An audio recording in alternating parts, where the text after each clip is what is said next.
name is Jay Butler. I'm the Managing Director of Asset Protection Services of America. I've been in the industry for 19 years. So while I am not an attorney and am therefore precluded, prohibited, prevented from giving any legal, financial, or tax advice, we have been assisting clients of the Entrust Group now for 7 or 8 years. So, yeah.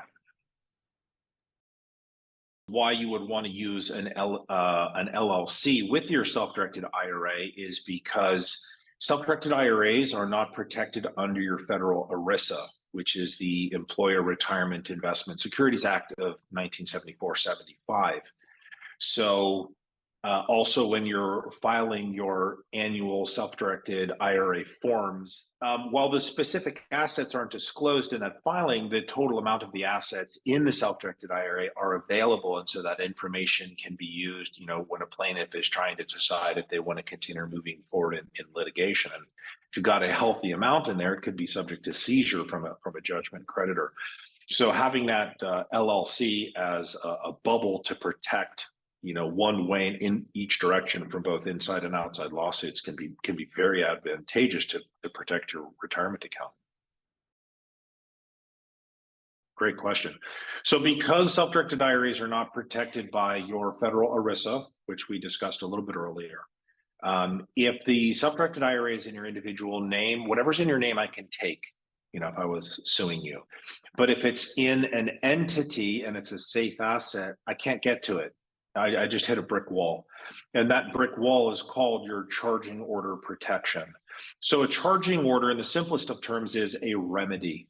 Remedy is synonymous with solution.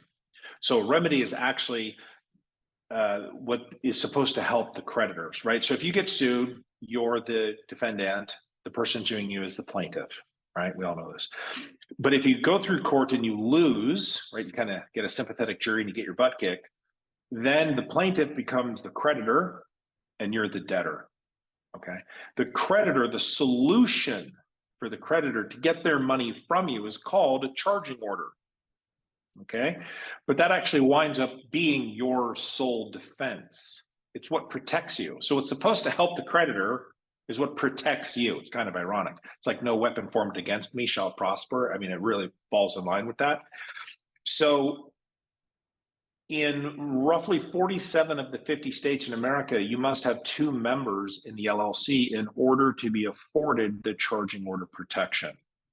So if you and I were in business together and we have a pizza store, okay, and you're flipping the pizzas and I'm the social butterfly out there, delivering all the pies to the seats and taking all the money and, pouring the beer and doing whatever, right?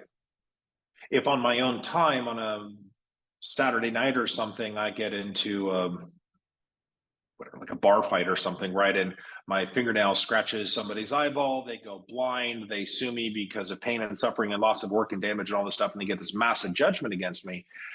If they wanted to try to come and attack our pizza store, We Love Pizzas LLC, and they're trying to come after the assets of the pizza store to get money to satisfy their judgment, I am protected.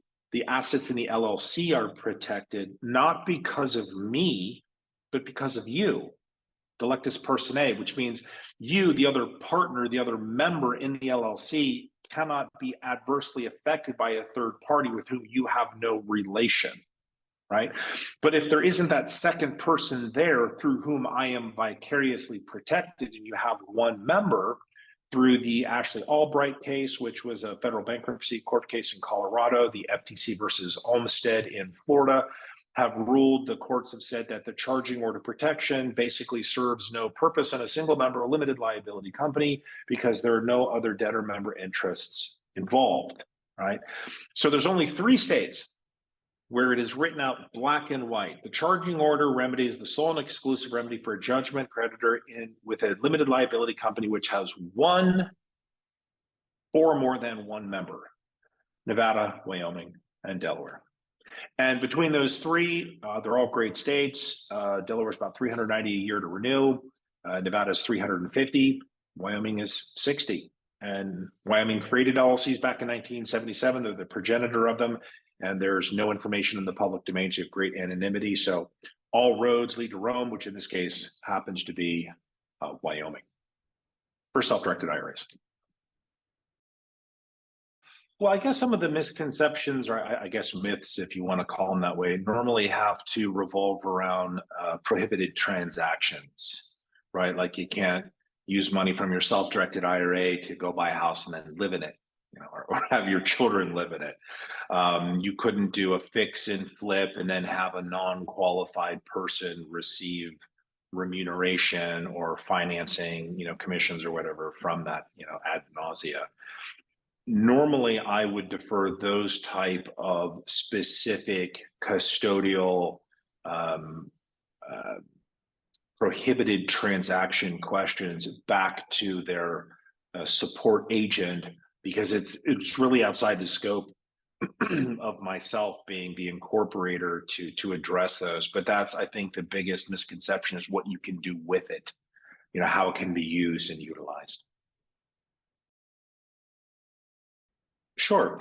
So when you're creating an LLC for a self-directed IRA, you first would have to have an account, right, with the Entrust Group, because the LLC would be manager managed, and the member, which is another way of saying owner, the member or owner of the limited liability company is your account, is the self-directed IRA.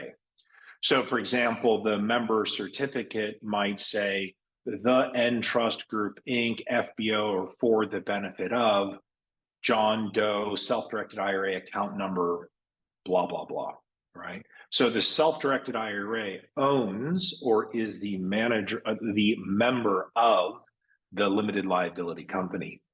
And then you, the individual, the investor, would be the manager in your individual capacity as a natural person.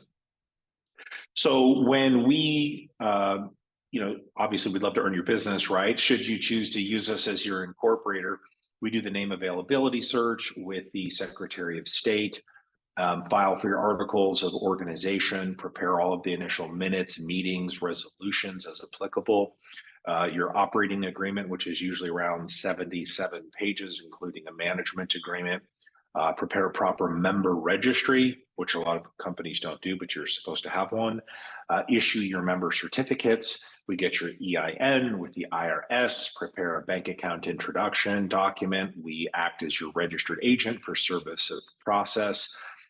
We provide your business address, weekly mail forwarding services, and ongoing year in, year out, unlimited customer support. So yeah, it's all full service, hands on deck to make sure that you're fully compliant. Insofar as self-directed IRAs are concerned, because I can't list any names, obviously, but I have, without exaggeration, watched, I would say, several dozen over the last 18, 19 years take very modest, amounts of money in their self-directed IRAs and turned them into meaningful, inspirational retirement accounts. You can retire basically whenever you want. Whenever you're motivated enough, you can get yourself and your family up out of the rat race, right? But the key is you got to jump in and get started and move with a sense of purpose. But yeah, I've watched it, over and over and over again. So is it being done? Can it be done? Could you do it? Absolutely. Absolutely. If I know how to bake a chocolate cake and it's like delicious German 3-layered chocolate cake, right? If you have the recipe, can you make one too? Yeah, you go out, get the ingredients, and you can produce the same results.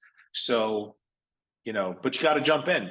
If you don't buy the ingredients and you don't start cooking, you're not going to have your chocolate cake. And you can't have your cake and eat it too if you don't make it. So, you got to get that butt up out of the chair and get in gear if you're not. And if you are, don't quit. Don't give up. Make a list. What do you know? What do you not know? What are you missing? Because, yeah, I've watched it. And it's pretty exciting. It is. It's really, it's motivational. That's for sure. Yeah. It's real.